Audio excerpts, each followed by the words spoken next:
Why is it that when someone loses an argument, they suddenly become a fashion critic?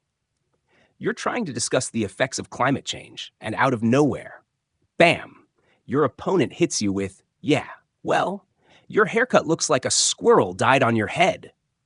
Welcome to the beautiful disaster known as the ad hominem fallacy, where the debate ends and the roast session begins. It's like trying to win a chess match by flipping the board and yelling, "You smell like cheese!" Imagine two stickmen arguing. One brings up actual evidence, stats, a few graphs, maybe even a pie chart. The other, he points at the first guy and says, "You wore Crocs to a wedding.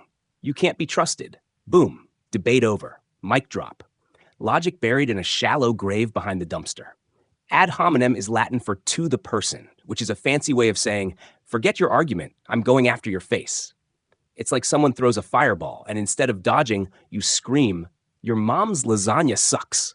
Not exactly Nobel Prize material. This fallacy is everywhere. Politics? Oh, it thrives.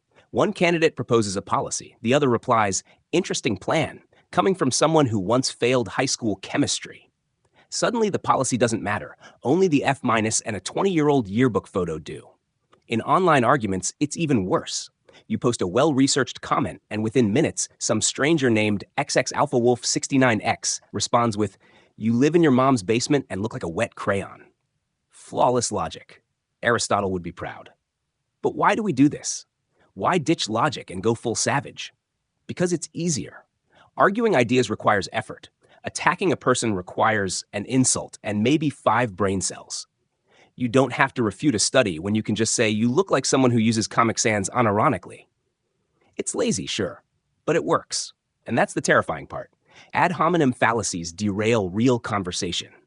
Instead of solving problems, we just play insult ping pong until everyone's feelings are hurt and nothing gets done. And let's be honest, we've all done it. That moment when you lose an argument, so you blurt out, "Oh yeah, well at least I don't wear socks with sandals." You're not debating anymore.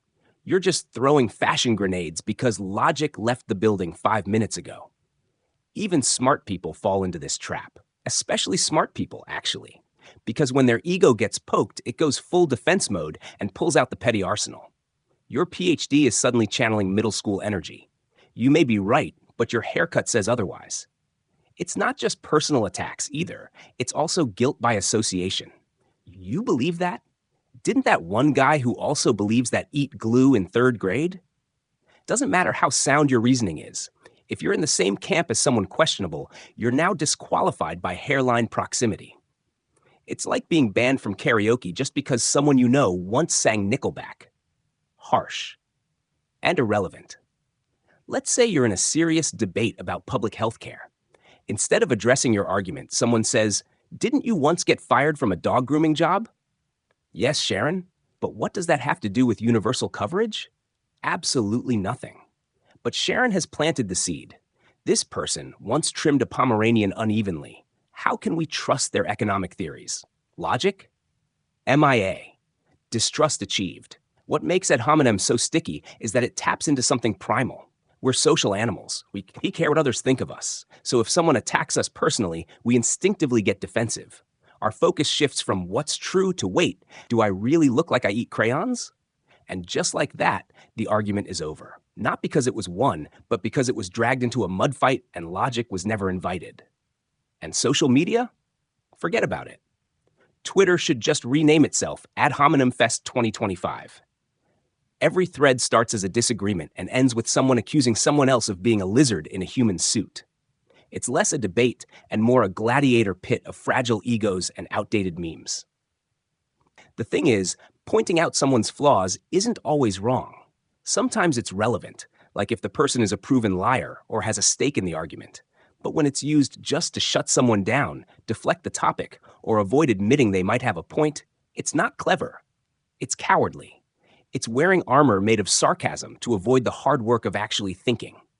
So what do we do? For starters, recognize it. The next time someone hits you with an ad hominem, you're just saying that because you're a vegan. Pause and ask, okay, but what does that have to do with the facts? If the answer is nothing, congratulations. You've just won a battle of wits without lowering yourself to hair jokes and sock critiques. And if you catch yourself doing it, because let's be real, it will happen, just admit it. Say, you know what, maybe your argument isn't wrong just because you have terrible taste in fonts. That's called growth. That's what logic looks like with a sense of humor. Because if your entire argument depends on proving the other person is a loser, you haven't won anything. You've just taken a shortcut to nowhere. A clever insult is fun, sure, but a solid argument? Now that's satisfying. So the next time someone says something you disagree with, resist the urge to roast their fashion choices or drag their Spotify playlist. Instead, try addressing their ideas. I know, wild concept. But who knows? You might actually learn something. Or at least you'll leave the conversation with your dignity intact and your opponent's haircut untouched. Unless it's a mullet, then all bets are off.